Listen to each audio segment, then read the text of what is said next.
So finally दोस्तों इस video में हम बात करने वाले हैं मार्केट को लेकर के। मार्केट में आप लोग देखोगे सुबह सुबह हमें जो ना भी एक बड़ी गिरावट देखने को मिल रही है। इस वक्त निफ्टी बड़े दबाव के अंदर है।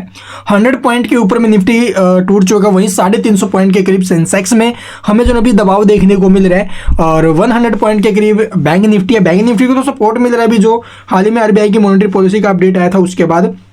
और इधर आप लोग देखोगे आईटी सेक्टर भी दबाव में है 150 पॉइंट के करीब। और small cap index and mid cap index यहाँ पर बड़ा प्रेशर हमें दिखाई दे रहा है। अभी 1% के ऊपर में आप लोग देखो स्मॉल कैप इंडेक्स डाउन है और मिड कैप के अंदर भी हमें जो है अभी करीब 1% के जो है गिरावट वो देखने को मिल रही है भाई।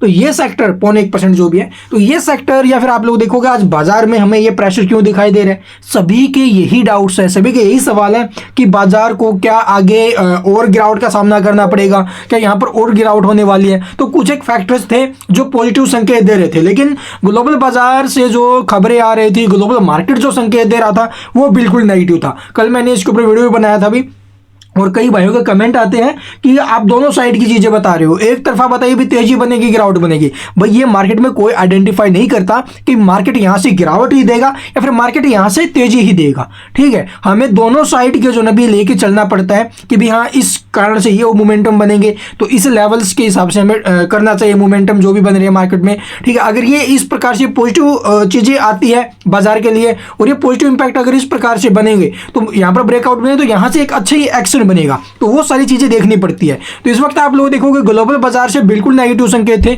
और रही हुई जो कसर है वो निकाल दी जो डोनाल्ड ट्रंप के कल के दिन अपडेट आए थे। कल के दिन उनके जो स्टेटमेंट्स आए हैं वो, तो उनके क्या स्टेटमेंट्स आए हैं जिसकी वजह से आज हमारे बाजार हो या दुनिया भर के बाजारों वहां पर हमें नेगेटिव संकेत देखने को मिल रहे हैं। हालांकि डाउ future, Nasdaq future, S&P 500 futures ये बिल्कुल पॉजिटिव है। हो सकता है बाजार अभी एक बड़ी गिरावट हमें दिखाई दे रही हो बाजार के अंदर, लेकिन वो लास्ट में ज्यादा रिकवरी ले जाए तो कुछ भी नहीं कह सकते इसके बारे में। यूरोपियन बाजार आपने देखे होंगे प्रीवियस में गिरावट के साथ क्लोजिंग लिए थे अभी। ठीक है, और इंडियन मार्केट तो हमारी फिर से दबाव में। अभी इस वक्त हमें जो फैक्टर्स पे ध्यान देना चाहिए वो सबसे बड़ी चीजें हैं भाई। देखो शॉर्ट टर्म में जो इम्पैक्ट करेगी वो अभी क्या करिए, तो अमेरिका की तरफ से, डोनाल्ड ट्रंप की तरफ से जो भी स्टेटमेंट्स आ रहे हैं टैरिफ को लेकर के वो बहुत बड़ा इंपैक्ट डाल रही है। वो सिर्फ और सिर्फ शॉर्ट टर्म के लिए न कि लॉन्ग टर्म।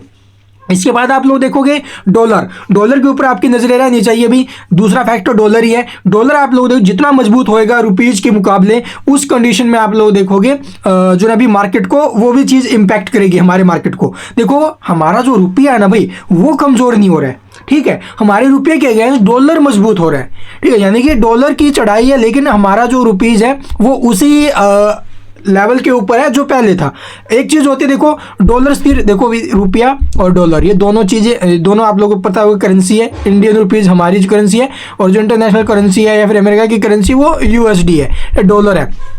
तो आप लोग देखोगे इनके लेवल्स होते हैं भाई। अगर ये अप जा रहा है तो इसका मतलब ये नहीं कि हमारा रुपया जो ना भी कमजोर हो गया है, रुपये के अंदर जो ना भी गिरावट बन रही है। अगर रुपया टूट रहा है ना भाई उस कंडीशन में हमें जो ना भी घबराना चाहिए ज्यादातर। लेकिन यहाँ पर डॉलर मजबूत हो रहा है, नहीं कि रुपया टूट रहा है। रुपया वहीं पर है लेकिन डॉलर जो है ना वो मजबूत होते हुए नजर आ रहा है। अभी इस प्रकार की जो नीतियां सामने आ रही है ये इंपैक्ट कर रही है बाजार को। ठीक है, चलिए अब आपको मैं दिखाता हूँ भाई आखिरकार और क्या अपडेट्स हमें देखने को मिले और क्या डोनाल्ड ट्रंप ने बोला है। तो आप लोग देखोगे यहाँ पर NDTV वर्ल्ड की ऑफिशियल वेबसाइट के ऊपर आपको अपडेट मिल जाएगी कि जो ट्रंप है उन्होंने कहा कि सभी स्टील और एल्यूमिनियम के जो आयात हैं उनके ऊपर 25% का जो टैरिफ है वो लगाया जाएगा। ट्रंप ने कहा कि वह पारस्परिक टैरिफ योजना के बारे में विस्तृत जानकारी देने के लिए मंगलवार या फिर बुधवार को एक संवाददाता सम्मेलन आयोजित करेंगे। तो ये खबरें सामने आई है जो पूर्ण तरीके से बाजार को इम्पैक्ट कर रही है इस वक्त भाई। ठीक है, पूरा स्टील सेक्टर आप लोग एल्यूमिनियम स्टील सेक्टर जो ना भी बड़ा प्रेशर है दिखा रहे हैं इस वक्त इस अपडेट के बाद। तो वाशिंगटन DC अपनी व्यापार नीति में एक और बड़ा बदलाव करते हुए अमेरिकी राष्ट्रपति डोनाल्ड ट्रंप ने सोमवार को घोषणा की कि अमेरिका सभी प्रकार के जो इस्पात और एल्यूमिनियम आयातों पर 25% के जो टैरिफ है वो लगाएगा, जो अतिरिक्त धातु शुल्कों के अतिरिक्त होगा और जिसका खुलासा इस सप्ताह के अंत में होने की उम्मीद है।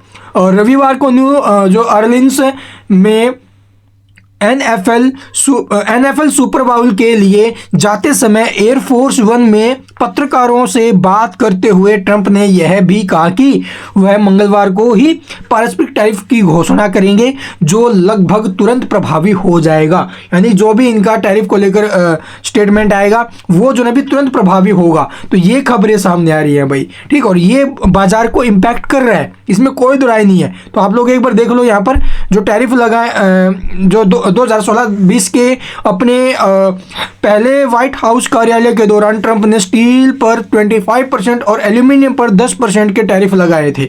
लेकिन बाद में मैंने कनाडा, मैक्सिको और ब्राज़ील सहित कई व्यापारिक साझेदारों को शुल्क मुक्त कोटा दिया।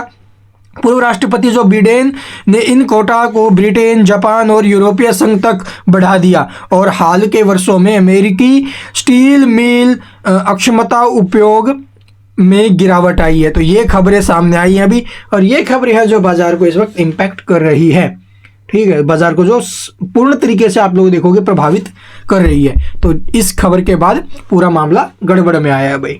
तो इसको लेकर हमें परेशानी होती है। शॉर्ट टर्म का मामला है, लॉन्ग टर्म वाले भाई बिल्कुल न डरे। चलिए एक बार मार्केट के लेवल वगैरह देखते हैं भाई। तो निफ्टी के लिए एक और जो फैक्टर था अभी वो एफआई का है। एफआई की तरफ से जब तक अच्छी खासी खरीदारी नहीं होती अभी तब तक वहाँ से भी नेगेटिव ही संकेत हमें देखने को मिलेंगे, ठीक है। तो चलिए अब यहाँ पर आप लोग देखोगे भी एक स्ट्रॉन्ग डाउन ट्रेंड बना हुआ था, ट्रेंड लाइन के आसपास आया था और वहाँ से संकेत ये थे कि अगर ट्रेंड लाइन के ऊपर में काटता तो 24,000 के आसपास जाता भी निफ्टी। यही हमारी उम्मीद थी, यही हमारे टारगेट थे 24,000 के आसपास जाने के, लेकिन वैसा नहीं हुआ। जैसे ट्रेंड लाइन के आसपास आया वहाँ से जैसे पीछे हमें देखने को मिली गिरावट यहाँ पर, इसी प्रकार यहाँ पर देखने को मिली, वो सेम कंडीशन यहाँ पर बनते हुए नजर, सेम चीज़ यहाँ पर दोहराई हुई बाजार ने फिर से जो है भी ट्रेंड लाइन के आसपास आने के बाद गिरावट दे रहा है। तो 23,255 का सपोर्ट रहेगा, फिर 139 का 23,139 का। तो दो सपोर्ट अभी देखते हैं बाजार कहाँ से क्या मोमेंटम लेता है। इस वक्त तो भी नेगेटिव संकेत है यहाँ से बाजार के लिए। तो देखते हैं बाजार अगर अच्छा खासा रिकवरी लिया लास्ट में चलकर तो कुछ अच्छा हो सकता है। Otherwise steel sector, aluminium sector वो प्रभावित रहेंगे भी आज के दिन, ठीक है। टाटा स्टील, जेएसडब्ल्यू स्टील और भी बहुत सारे स्टॉक्स हैं जो आज हमें नेगेटिव दिखाई दे सकते हैं। और बाकी कुछ पूछना हो तो कमेंट्स में पूछ सकते हो। चैनल को सब्सक्राइब नहीं किया तो सब्सक्राइब करना बिल्कुल मत भूलना ताकि मार्केट्स की रिगार्डिंग कोई भी अपडेट आपसे मिस ना हो। Thank you for watching the video.